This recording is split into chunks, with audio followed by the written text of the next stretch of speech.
Harriet Rich from Brands to Life. How do you cope with the kind of the media scrutiny that becomes more personal as when you're starting off as a leader and it's new, and suddenly I think there's been so much an increase of linking the personal with the professional?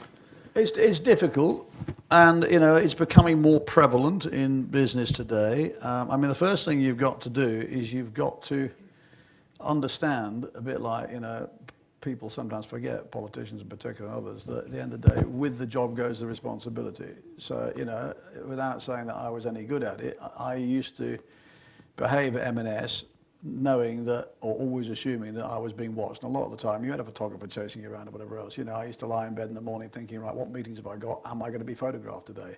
Will they want to put their lens inside my suit pocket to see if I'm wearing an M&S suit? Yes, they probably would. Right, make sure you've got something M&S on or whatever. Am I doing things, am I going to the wrong parties and being seen with the wrong sort of people? Very important. Do I look as if I've come out of some nightclub at 3 o'clock in the morning, 3/4 pissed, and I've got the results tomorrow morning?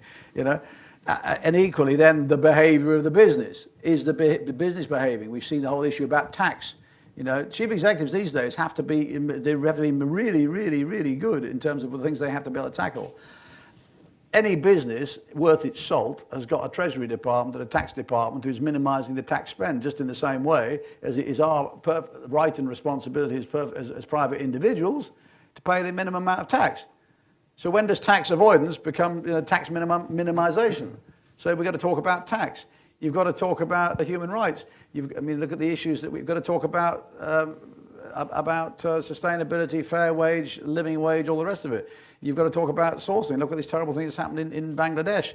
The world today is such a small place, and tentacles are so long that you've got to absolutely have your eyes and ears and antennae tuned to everything.